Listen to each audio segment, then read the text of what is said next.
क्या आपको पता है अमीर बनने के लिए सबसे जरूरी चीज क्या है? स्मार्ट इन्वेस्टमेंट, हाई सैलरी, बड़ी डिग्री या फिर कुछ और? साइकोलॉजी ऑफ मनी कहती है सबसे जरूरी चीज है आपकी सोच। सही सुना आपने, आपकी अपनी सोच। पैसा लॉजिक से नहीं साइकोलॉजी से चलता है। आज चाहे कितनी भी बड़ी सैलरी कमा लो, अगर पैसों को लेकर आपकी सोच सही नहीं है तो वो पैसा हाथ से फिसलता ही रहेगा। नमस्कार दोस्तों, स्वागत है आप सभी का हमारे YouTube channel the book beacon पर, जहाँ किताबें बोलती हैं और आप सुनते हो। 29 साल की उम्र, $20 बिलियन की कंपनी और फिर जेल। ये कहानी है सैम बैंकमैन-फ्राइड की और ये मैं आपको वीडियो के अगले हिस्से में पूरी सुनाऊंगा। लेकिन असली सवाल ये है, कहीं वही गलती आप भी तो नहीं कर रहे? आज हम बात करेंगे मॉर्गन हाउसेल की best seller book the psychology of money के बारे में। उनके 10 रूल्स की बात करेंगे जो पैसों के मनोविज्ञान को अच्छे से समझाते हैं। हर नियम को मैं बहुत गहराई से स्टेप बाय स्टेप कई रियल एग्जांपल्स के साथ समझाऊंगा, ताकि आपको सिर्फ नियम याद न रहे बल्कि उसके पीछे की पूरी साइकोलॉजी भी समझ में आ जाए। इससे पहले कि आप वीडियो में कहीं गुम हो जाओ, फटाफट हमारे वीडियो को लाइक, चैनल को सब्सक्राइब और वीडियो को शेयर जरूर कर दीजिए अपने उस दोस्त के साथ जो पैसों को लेकर स्ट्रगल कर रहा है। और हाँ, वीडियो के लास्ट में मैं एक सीक्रेट कोड शेयर करूंगा जो सिर्फ उन्हीं को पता चलेगा जो वीडियो को लास्ट तक देखेंगे। तो चलिए शुरू करते हैं। हम सोचते हैं सक्सेस सिर्फ हार्ड वर्क से मिलती है और फेलियर सिर्फ आलस से। ये सोच बहुत सिंपल है लेकिन पूरी तरह इनकम्प्लीट। असल में हर सक्सेस स्टोरी में और हर फेलियर स्टोरी में स्किल और हार्ड वर्क के साथ साथ लक और रिस्क का बहुत बड़ा हाथ होता है, और यह पार्ट अक्सर हम भूल जाते हैं। बिल गेट्स को देखिए, बेहद इंटेलिजेंट, बेहद डिसिप्लिन, लेकिन 1970 के दशक में वे अमेरिका के एक ऐसे प्राइवेट स्कूल में थे, लेक साइड स्कूल पढ़ रहे थे, जहां कंप्यूटर मौजूद था। सोचिए, उस दौर में जब पूरी दुनिया के गिने चुने कॉलेजों के पास कंप्यूटर था, एक हाई स्कूल के पास टाइम शेयर कंप्यूटर टर्मिनल होना, ये लगभग 10 लाख में से एक लकी चांस जैसा होना था। बिल गेट्स ने उस मौके को पहचाना और घंटों प्रैक्टिस की। ये सही बात है, लेकिन वो मौका उन्हें मिला ही क्यों? ये उनके कंट्रोल में तो था नहीं। अब इसी स्टोरी का दूसरा पहलू सुनिए। बिल गेट्स के इक्वली जीनियस उनके बचपन के दोस्त और partner Kent Evans high school खत्म होने से पहले ही एक माउंटेन क्लाइंबिंग एक्सीडेंट में गुजर गए। अगर वो जिंदा होते तो शायद माइक्रोसॉफ्ट की कहानी कुछ और होती। ये भी उतना ही रेयर 10 लाख में एक जैसा होने वाला इवेंट था, बस बैड लक का। 2 बराबर के टैलेंटेड लोग, एक को लक मिला तो दूसरे को बैड लक। अब इसे एक और एंगल से समझिए, सर्वाइवरशिप बायस के नाम से। हम मीडिया में, यूट्यूब पर, इंस्टाग्राम पर सिर्फ उन्हीं लोगों की कहानियां देखते हैं जो सक्सेसफुल हुए। हमें कभी उन हजारों लोगों की कहानी नहीं दिखती जिन्होंने बिल्कुल वही स्ट्रेटजी अपनाई, वही मेहनत की, लेकिन टाइमिंग गलत होने की वजह से फेल हो गए। इसलिए जब कोई कहता है मैंने ये किया और अमीर बन गया, तुम भी करो, तो उसकी पूरी कहानी में लक का हिस्सा अक्सर छुपा रह जाता है। एक और एंगल से देखिए, 2 स्टूडेंट्स बराबर मेहनत करते हैं, लेकिन एक के घर में कोई पहले से IIT या मेडिकल का एग्जाम क्रैक कर चुका होता है तो उसे राइट गाइडेंस, राइट कोचिंग जल्दी मिल जाती है। दूसरे को वही रिसोर्सेज ढूंढने में सालों लग जाते हैं। दोनों की मेहनत बराबर, लेकिन स्टार्टिंग पॉइंट अलग अलग। ये किसी की गलती नहीं है, ये केवल और केवल लक और एक्सेस का फर्क है। तो इस नियम से सीखने वाली बात क्या है? पहला, जब आपको सक्सेस मिले, पूरा क्रेडिट सिर्फ खुद को मत दीजिए, क्योंकि हो सकता है टाइमिंग या किसी की मदद ने भी रोल प्ले किया हो। दूसरा, जब आप किसी की फेलियर देखें, उसे पूरी तरह जज मत कीजिए, क्योंकि आपको उसकी पूरी कहानी का पता नहीं। और तीसरा, सबसे प्रैक्टिकल पॉइंट, किसी एक इंसान की एक्सट्रीम सक्सेस स्टोरी को ब्लाइंडली कॉपी करने से बचिए, क्योंकि उसमें लक का जो हिस्सा था वो आपके लिए रिपीट नहीं होगा। बस उसकी अच्छी आदतें सीखिए, उसकी किस्मत नहीं। आपने कभी न कभी किसी फाइनेंशियल एडवाइजर या फिन इन्फ्लुएंसर से बात की होगी या यूट्यूब पे तो देखा ही होगा। वो आपको एक परफेक्ट एक्सेल शीट दिखाएंगे, इतना इन्वेस्ट करो, इतना रिटर्न मिलेगा, इतने साल में इतना पैसा बन जाएगा। नंबर्स पर यह प्लान बिल्कुल सही लगता है, लेकिन प्रॉब्लम यह है, आप कोई एक्सेल शीट या कैलकुलेटर तो हो नहीं, आप एक इंसान हो। एक एक्सेल शीट कभी स्ट्रेस नहीं लेती, उसे कोई फर्क नहीं पड़ता मार्केट 20% ऊपर जाए या 40% गिरे, वो सेल कैलकुलेशन उतनी ही शांति से करती रहेगी। लेकिन आप, जब आपकी सारी सेविंग्स रातों रात कम होती दिखेंगी, आपका दिल तेज धड़केगा, नींद उड़ जाएगी और आप वो फैसले लेंगे जो लॉजिकली गलत हैं, लेकिन इमोशनली आपको उस पल में वही फैसले सही लगेंगे। अब इसे थोड़ा साइंस के नजरिए से समझिए। बिहेवियर इकोनॉमिस्ट ने पाया है कि इंसान को नुकसान का दर्द बराबर के फायदे की खुशी से लगभग 2 गुना ज्यादा महसूस होता है। मतलब अगर आपके 1 लाख रुपए डूब जाए तो जो दर्द होगा वो 1 लाख रुपए के मुनाफे से मिलने वाली खुशी से कहीं ज्यादा होगा। इसी वजह से जब मार्केट गिरता है हमारा दिमाग खतरे का सिग्नल देने लगता है और हम पैनिक में वो फैसला ले लेते हैं जो लॉन्ग टर्म में सबसे ज्यादा गलत साबित होता है, जैसे अपने विनिंग स्टॉक्स को सबसे नीचे के लेवल पर बेच देना। सन 2020 का कोविड क्रैश तो याद ही होगा। मार्च 2020 में मार्केट बहुत तेजी से गिरा। जिन लोगों ने डर के मारे उसी टाइम अपने शेयर या म्यूचुअल फंड्स बेच दिए उन्होंने नुकसान को पक्का कर लिया, लेकिन जो लोग टिके रहे बिना कुछ किए उनका पैसा कुछ ही दिनों में, कुछ ही महीनों में न सिर्फ रिकवर हो गया बल्कि उससे भी आगे निकल गया। फर्क सिर्फ इतना था, किसने अपने इमोशंस पर कंट्रोल रखा और किसने नहीं। इसलिए किताब कहती है परफेक्ट प्लान की जगह एक रीजनेबल प्लान बनाओ। फॉर एग्जाम्पल इंश्योरेंस लीजिए। प्योर मैथ्स के हिसाब से देखा जाए तो इंश्योरेंस एक इरेशनल डिसीजन है, क्योंकि एवरेज में इंश्योरेंस कंपनी आपसे ज्यादा प्रीमियम लेती है बजाय इसके कि वो क्लेम में वापस दे। लेकिन फिर भी लोग इंश्योरेंस लेते हैं और यही सही डिसीजन है, क्योंकि यह मन की शांति खरीदता है। यही रीजनेबल सोच है, प्योर रेशनल मैथ्स नहीं। तो अगली बार जब कोई आपको कहे ये सबसे ऑप्टिमाइज स्ट्रेटजी है, खुद से पूछिए क्या मैं इस पर मार्केट क्रैश के बीच में भी टिका रहूंगा। अगर आपका जवाब ना है तो वो स्ट्रेटजी आपके लिए है ही नहीं, चाहे वो पेपर पर कितनी भी परफेक्ट क्यों ना दिखे। द पावर ऑफ इनफ, ये शायद पूरी किताब का सबसे इंपॉर्टेंट रूल है। तो ध्यान से सुनिए। डिसाइड कीजिए आपके लिए काफी है यानी इनफ है का मतलब क्या है, यानी आपके हिसाब से कितनी वेल्थ इनफ होगी, इसी वक्त डिसाइड करो। क्योंकि अगर आपने अभी डिसाइड नहीं किया तो आप जिंदगी भर दौड़ते रहेंगे ज्यादा सैलरी, ज्यादा स्टेटस, ज्यादा तारीफ, ज्यादा दिखावे के पीछे, और यह रेस कभी खत्म नहीं होती क्योंकि हमेशा कोई ना कोई आपसे आगे मिल ही जाएगा। अब सुनिए सैम बैकमैन-फ्राइड की स्टोरी। 2021 में सिर्फ 29 साल की उम्र में उनकी क्रिप्टो एक्सचेंज कंपनी FTX की वैल्यू ने उन्हें $20 बिलियन से ज्यादा का मालिक बना दिया था। मीडिया उन्हें अगला वॉरेन बफेट बुला रहा था। फोर्ब्स मैगजीन के कवर पर उनकी फोटो थी, लेकिन उन्हें बस इतना इनफ नहीं लगा। उन्हें और ग्रोथ चाहिए थी, और कंट्रोल चाहिए था, सोशल स्टेटस ज्यादा हाई चाहिए था। उनकी डिक्शनरी में इनफ नाम की कोई चीज थी ही नहीं। नतीजा क्या हुआ? उन्होंने कस्टमर्स का पैसा गलत जगह इस्तेमाल किया। पूरा एम्पायर हफ्तों में ढह गया और आज वो जेल में है, सिर्फ इसलिए क्योंकि उन्हें पता ही नहीं था कि रुकना कब है। यहाँ एक साइकोलॉजिकल कॉन्सेप्ट समझिए जिसे कहते हैं हेडोनिक ट्रेडमिल। मतलब जितना ज्यादा हमें मिलता है उतना ही जल्दी हम उसके आदी हो जाते हैं और फिर वही चीज नॉर्मल लगने लगती है। हमें और ज्यादा चाहिए होता है। जो सैलरी कभी आपका सपना थी वो मिलते ही 2 महीने में नॉर्मल लगने लगती है और आप अगली बड़ी चीज की तरफ भागने लगते हो। ये साइकिल कभी खुद ब खुद नहीं रुकती, इसे जानबूझकर रोकना पड़ता है। अब सोचिए अपनी लाइफ में, सोशल मीडिया पर आपने भी किसी को नई गाड़ी लेते, बड़े घर में शिफ्ट होते, फॉरेन ट्रिप पर जाते जरूर देखा होगा और उसे देखकर मन में एक हल्की सी बेचैनी होती है ना? यही वो जगह है जहां लोग अपनी हैसियत से बाहर जाकर लोन लेते हैं, EMI ट्रैप पे फंस जाते हैं या शादियों में जरूरत से ज्यादा खर्च कर देते हैं, सिर्फ इसलिए क्योंकि लोग क्या कहेंगे। ये कंपैरिजन कभी खत्म नहीं होता क्योंकि हमेशा कोई ना कोई आपसे आगे मिल ही जाएगा। 2021 में क्रिप्टो और स्टॉक मार्केट के बूम के दौरान भी यही देखा गया। बहुत सारे नए इन्वेस्टर्स जिनके पास पहले से ही अच्छा पैसा बन चुका था उतने पर संतोष नहीं कर पाए और लेवरेज यानी उधार का पैसा लेकर और बड़ा दांव लगा बैठे। लेकिन जब मार्केट करेक्ट हुआ वो सिर्फ अपना प्रॉफिट नहीं अपना ओरिजिनल पैसा भी गंवा बैठे, सिर्फ इसलिए क्योंकि उन्हें इनफ का मतलब पता ही नहीं था। इसीलिए साइकोलॉजी ऑफ मनी बुक में कहा गया है, जो आपके पास है और जिसकी आपको सच में जरूरत है उसे उस चीज के लिए रिस्क में कभी मत डालिए जो आपके पास है ही नहीं और असल में जिसकी आपको जरूरत भी नहीं है।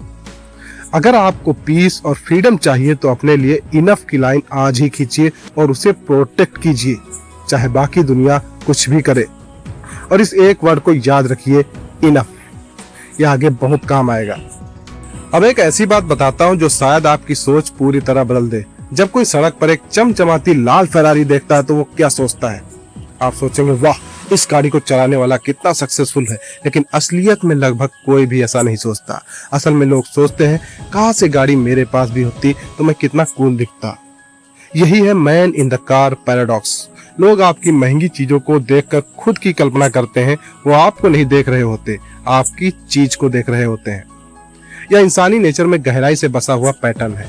इंसान हमेशा से स्टेटस सिंबल्स के थ्रू अपनी पोजीशन दिखाना चाहता रहा है। पुराने जमाने में यह बड़ा घर या जमीन होती थी, आज ये गाड़ी, फोन या ब्रांडेड कपड़े हैं। लेकिन जो चीज हम अक्सर भूल जाते हैं वो ये है कि जो व्यक्ति उस चीज को देख रहा है वो उस चीज को अपने नजरिए से देख रहा है, आपके नजरिए से नहीं। वो आपकी मेहनत, आपकी कहानी नहीं देख रहा, वो सिर्फ ये सोच रहा है कि काश ये चीज अगर मेरे पास होती तो कैसा लगता। तो अगर आप महंगी गाड़ी, महंगा फोन, महंगी घड़ी सिर्फ इसलिए खरीद रहे हो ताकि लोग आपकी इज्जत करें, तो एक मिनट रुकिए, क्योंकि जो रिस्पेक्ट आप पाना चाहते हो आपकी चीजों से नहीं, बल्कि वो आपकी नॉलेज, आपका कॉन्फिडेंस, आपकी हेल्पफुलनेस और आपकी ह्यूमैनिटी से आती है। सोचिए अपनी लाइफ में जिन लोगों की आप सच में इज्जत करते हैं, क्या वो सिर्फ इसलिए क्योंकि उनके पास महंगी चीजें हैं, या इसलिए क्योंकि वो कैसे बात करते हैं, कैसे बर्ताव करते हैं, कितना सच बोलते हैं। फॉर एग्जाम्पल, आपकी सोसाइटी में या फैमिली में कोई ऐसा अंकल या टीचर जरूर रहा होगा जिसके पास बहुत ज्यादा पैसा तो नहीं, लेकिन फिर भी सब उनकी बात सुनते हैं, उनकी इज्जत करते हैं क्योंकि वो जेन्युइन है, हेल्पफुल है। और दूसरी तरफ कोई ऐसा भी रहा होगा जिसके पास सब कुछ है, बड़ी गाड़ी, बड़ा घर, लेकिन लोग उसके पीछे उसकी बुराई करते हैं क्योंकि वो एरोगेंट है। आजकल एक नया ट्रेंड भी देखने को मिल रहा है जिसे कुछ लोग क्वाइट वेल्थ कहते हैं, यानी बहुत से सच में वेल्दी लोग अब दिखावे से दूर सिंपल लाइफस्टाइल पसंद करने लगे हैं, क्योंकि उन्हें समझ में आ गया है कि असली रिस्पेक्ट दिखावे से नहीं मिलती। तो अगली बार जब दिखावे पर पैसा खर्च करने का मन करे, खुद को रिमाइंड कराना, लोग आपकी गाड़ी देखकर आपकी नहीं खुद की कल्पना कर रहे होते हैं। असली रिस्पेक्ट कमाना है तो ह्यूमिलिटी और काइंडनेस में इन्वेस्ट कीजिए, ना कि शो ऑफ में। Looking rich versus being wealthy, यह नियम इतना इंपॉर्टेंट है कि इसे बार बार समझना पड़ता है, क्योंकि हमारा दिमाग इसे बहुत आसानी से कंफ्यूज कर देता है। रिच दिखना और वेल्दी होना, ये दो बिल्कुल अलग अलग चीजें हैं, और इस फर्क को ना समझना ही ज्यादातर लोगों को हमेशा पुअर रखता है, चाहे उनकी सैलरी भी कितनी बड़ी ही क्यों ना हो। रिच दिखना बहुत आसान है, नई गाड़ी लो, महंगे कपड़े पहनो, हर वीकेंड बाहर घूमने जाओ, इंस्टाग्राम पर पोस्ट करो, ये सब विजिबल है, दिखता है। लेकिन असली वेल्थ विजिबिलिटी नहीं होती, असली वेल्थ होती है तो वो पैसा है जो आपने अभी तक खर्च ही नहीं किया, वो कार जो आपने अपग्रेड नहीं की, वो फोन जो आपने नहीं बदला, वो पार्टी जिसमें आपने शो ऑफ नहीं किया, क्योंकि ये किसी चीज में कन्वर्ट हुआ ही नहीं। ये अभी भी आपके बैंक अकाउंट की एफडी में या इन्वेस्टमेंट में बैठा है, आपकी फ्रीडम के लिए तैयार। चलिए इसे एक सिंपल हिसाब से समझते हैं। मान लो दो दोस्त हैं, दोनों की सैलरी बराबर है। पहला दोस्त हर महीने अपनी पूरी सैलरी खर्च कर देता है, नए गैजेट्स, वीकेंड पार्टीज, ईएमआई पर गाड़ी। दूसरा दोस्त उसी सैलरी में से हर महीने सिर्फ 20% बचाकर इन्वेस्ट करता है और बाकी सिंपल लाइफस्टाइल में जीता है। पहली नजर में लगेगा दोनों की लाइफ बराबर चल रही है, लेकिन 10 से 15 साल बाद पहला दोस्त अभी भी उसी ईएमआई साइकिल में फंसा होगा, कोई नई इमरजेंसी आए तो उधार लेना पड़ेगा। दूसरा दोस्त उसी टाइम में कंपाउंडिंग की वजह से एक अच्छा खासा फंड बना चुका होगा, जिससे वो चाहे तो अपना बिजनेस शुरू कर सकता है, चाहे तो कुछ महीने बिना जॉब के भी आराम से रह सकता है। दिखावे में दोनों बराबर लगे, लेकिन असल फ्रीडम में बहुत बड़ा फर्क आ गया। फॉर एग्जाम्पल, आपने अपने आसपास ऐसे लोग जरूर देखे होंगे जो हर साल नया फोन लेते हैं, हर वीकेंड महंगे रेस्टोरेंट में खाना खाते हैं, लेकिन जब कभी अचानक कोई मेडिकल इमरजेंसी या फैमिली फंक्शन आ जाए तो उनके पास पैसे नहीं होते और उन्हें उधार लेना पड़ता है। और कुछ ऐसे लोग भी होंगे जो बाहर से बहुत सिंपल दिखते हैं, लेकिन जरूरत पड़ने पर बिना किसी टेंशन के पैसा निकाल पाते हैं। यही असली अमीरी है। तो आज ही डिसाइड कीजिए कि आप रिच दिखना चाहते हो या असल में वेल्दी बनना चाहते हो। दोनों एक साथ नहीं मिलते, क्योंकि जो पैसा आप दिखावे पर खर्च करते हो वो वेल्थ बनने से रुक जाता है। असली अमीरी वो है जो दिखती नहीं, महसूस होती है। Freedom, time and peace of mind के रूप में। अभी तक आपने सुना होगा लोग कहते हैं मैं सेविंग शुरू करूंगा जब घर खरीदना होगा या गाड़ी के लिए सेव करूंगा, लेकिन बुक कहती है बिना किसी गोल के भी सेविंग शुरू कीजिए, और वो भी आज से। क्यों? क्योंकि सेविंग का असली मतलब सिर्फ किसी चीज के लिए पैसा जमा करना नहीं होता। सेविंग का असली मतलब है आपके ईगो और आपकी इनकम के बीच का गैप। जैसे जैसे आपकी सैलरी बढ़ती है, आपका ईगो भी साथ साथ बढ़ने लगता है। पहले जो चीजें लग्जरी लगती थी, अब वो नॉर्मल लगने लगती हैं। और अगर ईगो इनकम के साथ बराबर रफ्तार से बढ़ता रहे तो सेविंग हमेशा जीरो के आसपास रहती है, चाहे आप कितना भी कमा लो। बिना गोल की सेविंग बहुत पावरफुल चीज देती है, ऑप्शंस। सोचिए, आपकी जॉब में आपका बॉस बहुत टॉक्सिक है या आपको लगता है ये जॉब आपकी वैल्यू के हिसाब से नहीं। अगर आपके पास सेविंग नहीं है तो आप मजबूरी में उस जॉब में बने रहते हो, लेकिन अगर आपके पास कुछ महीनों का खर्च बचा हुआ है तो आपके पास हिम्मत होती है ना कहने की, बेहतर मौके का इंतजार करने की या खुद अपना कुछ शुरू करने की। आमतौर पर पर्सनल फाइनेंस में एक सिंपल गाइडलाइन बताई जाती है, अपने 3 से 6 महीने के खर्च जितना एक इमरजेंसी फंड हमेशा अलग रखिए, ताकि अचानक जॉब जाने या मेडिकल इमरजेंसी में आपको उधार ना लेना पड़े। ये कोई फिक्स रूल नहीं, लेकिन एक अच्छा स्टार्टिंग पॉइंट है सोचने के लिए। फॉर एग्जाम्पल, कोविड के टाइम में जिन लोगों के पास थोड़ी बहुत इमरजेंसी सेविंग थी वो उस मुश्किल दौर को बहुत बेहतर तरीके से हैंडल कर पाए, बिना क्रेडिट कार्ड के डेट में फंसे, बिना पैनिक किए। और जिनके पास सेविंग नहीं थी उनके लिए वो दौर कहीं ज्यादा स्ट्रेसफुल था। इसी तरह बहुत से छोटे बिजनेस ओनर्स जिनके पास कुछ महीनों का बफर था वो लॉकडाउन के दौरान अपना बिजनेस बचा पाए, जबकि जिनके पास कोई कुशन नहीं था उनको दुकान तक बंद करनी पड़ी। तो आज से एक हिस्सा अपनी इनकम का अलग रखना शुरू कीजिए, बिना किसी गोल के, बिना किसी एक्सक्यूजेस के, क्योंकि जब मुश्किल टाइम आएगा आपकी डिग्री नहीं, यही सेविंग आपको बचाएगी। अभी हम आधे रास्ते पर हैं, लेकिन असली ट्विस्ट अभी बाकी है। नियम नंबर 8 में मैं बताऊंगा ज्यादातर रिच लोग दिवालिया क्यों हो जाते हैं। रुकिए मत, आगे और भी दिलचस्प कहानियां आने वाली हैं। जब भी मार्केट गिरता है ज्यादातर लोग घबरा जाते हैं और सोचते हैं मैंने इन्वेस्ट करके गलती कर दी, लेकिन बुक कहती है ये सोच पूरी तरह गलत है। मार्केट का उतार चढ़ाव कोई सजा या जुर्माना नहीं, ये एक फीस है जो आपको लॉन्ग टर्म के बड़े रिटर्न पाने के लिए चुकानी ही पड़ती है। ऐसे सोचिए, जब आप किसी अच्छी मूवी का टिकट खरीदते हो तो आप पैसे देते हो और बदले में एंटरटेनमेंट पाते हो। इन्वेस्टिंग में भी यही सिस्टम है, बस यहाँ कीमत पैसों में नहीं, स्ट्रेस, डर और अनसर्टेनिटी में चुकानी पड़ती है। जब मार्केट 20 से 30% गिरता है वो कोई गलती नहीं, वो सिर्फ मार्केट में बने रहने की एंट्री फीस होती है। नेटफ्लिक्स का एग्जाम्पल लीजिए।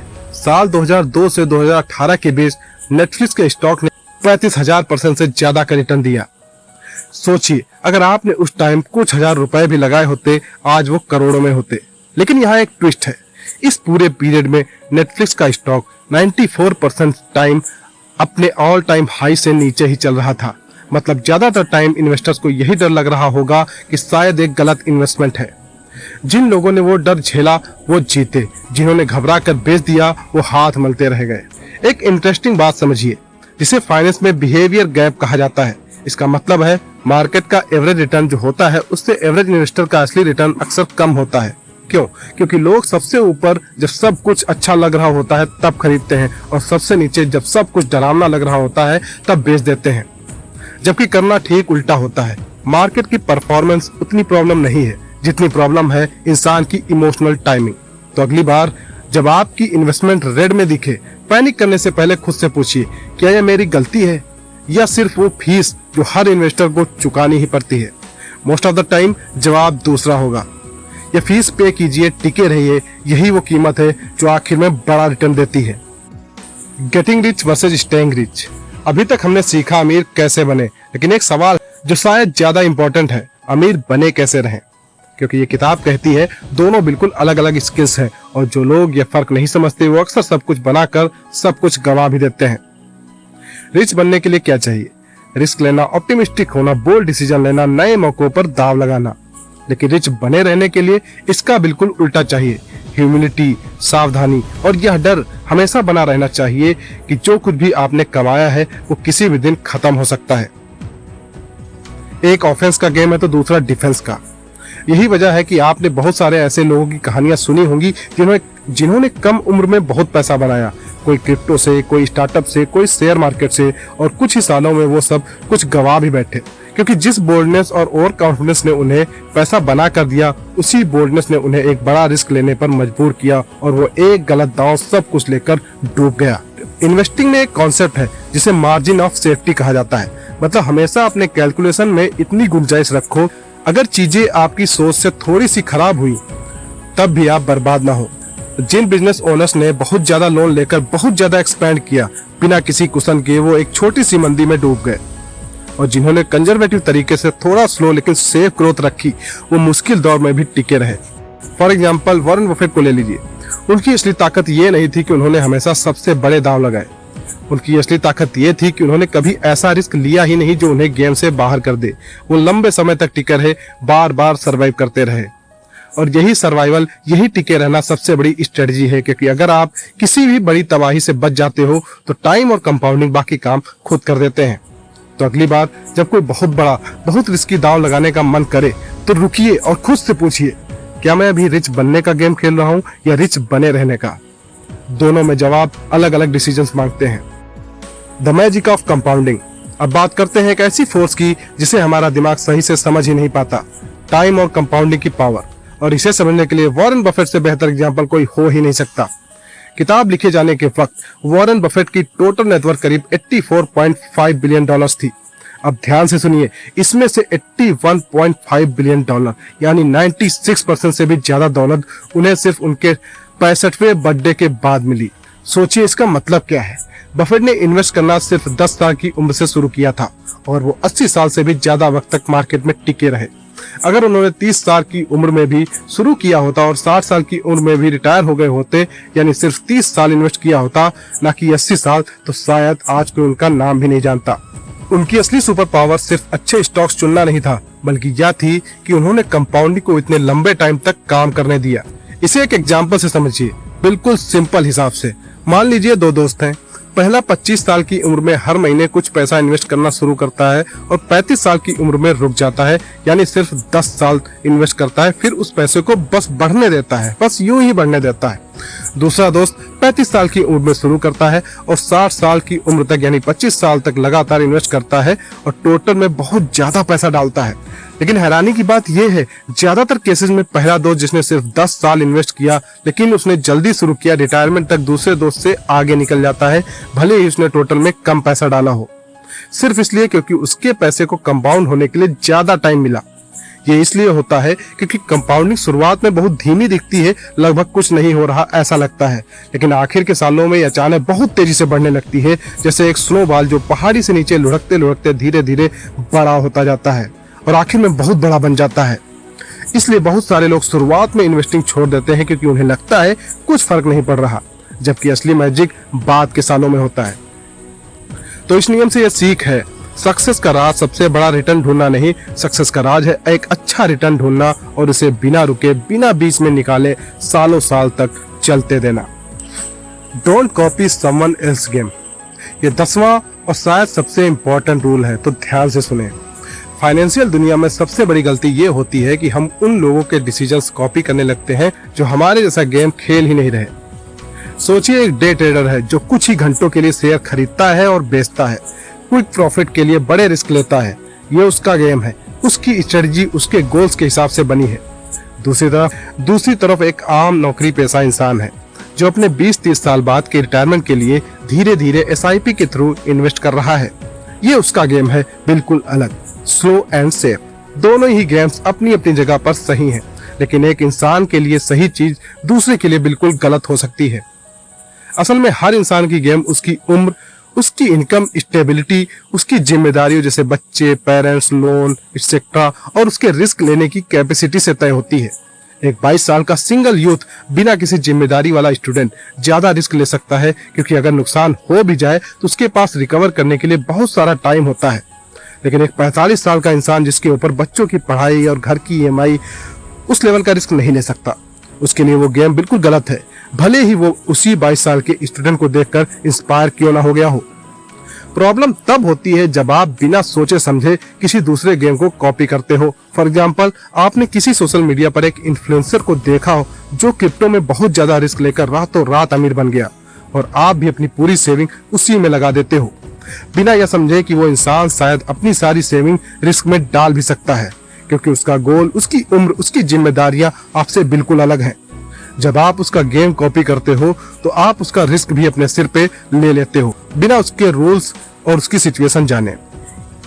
इसी तरह कोई एक्सपर्ट टीवी पर कहता है ये स्टॉक अभी बेच दो या अभी खरीद लो, लेकिन वो एक्सपर्ट शायद बड़े इंस्टीट्यूशन के लिए बोल रहा है, जिसका टाइम फ्रेम, जिसका रिस्क कैपेसिटी आपसे बिल्कुल अलग है।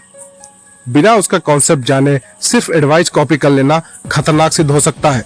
तो अगली बार कोई भी इन्वेस्टमेंट टिप मिले, चाहे दोस्त से, चाहे सोशल मीडिया से या फिर किसी एक्सपर्ट से, पहले खुद से पूछिए, मैं कौन सा गेम खेल रहा हूँ, मेरा गोल, मेरी उम्र, मेरी जिम्मेदारियां क्या है, क्या यह डिसीजन मेरे अपने गेम से मैच करता है। अगर जवाब ना है तो रुक जाइए, चाहे बाकी सब कुछ भी कर रहे हो। तो दोस्तों, द साइकोलॉजी ऑफ मनी का असली लेसन ये नहीं है कि महंगी चीजें कैसे खरीदे या मार्केट को कैसे टाइम किया जाए। असली लेसन तो ये है अपने टाइम पर, अपनी लाइफ पर पूरा कंट्रोल कैसे पाया जाए। सुबह उठकर ये कह पाना कि आज मैं जो चाहूँ, जिसके साथ चाहूँ, जितनी देर चाहूँ, आजादी से क्वालिटी टाइम गुजार सकता हूँ, यही असली रिचनेस है। पैसा सिर्फ एक टूल है इस फ्रीडम तक पहुँचने का, ना कि मंजिल। मॉर्गन हाउसल कहते हैं, फाइनेंशियल सक्सेस कोई हार्ड स्किल नहीं, ये एक बिहेवियर है, और ये बिहेवियर बदलने के लिए सिर्फ एक चीज चाहिए, ये डिसाइड करना कि आपके लिए इनफ होने का मतलब क्या है, और उस लाइन पर टिके रहना। अब मैं एक सीक्रेट कोड शेयर करने वाला हूँ, जिसको आप कमेंट सेक्शन में लिखकर अपनी उपस्थिति दर्ज करा सकते हो, और ये कोड सिर्फ उन्हीं लोगों को पता होगा जिन्होंने इस वीडियो को यहाँ तक देखा होगा। तो कमेंट सेक्शन में लिखो फ्रीडम, क्योंकि फाइनेंशियल फ्रीडम ही हमारा असली गोल होना चाहिए। बाकी के लाइफ पर्पज इसके बाद शुरू होते हैं। अब बताएं, इन 10 रूल्स में से कौन सा आपको सबसे ज्यादा झकझोर गया? कमेंट में जरूर बताइएगा। इस वीडियो को उन लोगों के साथ जरूर शेयर कीजिएगा जो पैसों को लेकर स्ट्रगल करते हैं, और हमारे YouTube channel the book beacon को सब्सक्राइब कीजिए, क्योंकि मैं ऐसे ही valuable book summaries and self improvement से रिलेटेड कंटेंट लाता रहता हूँ। जय हिंद, जय भारत दोस्तों।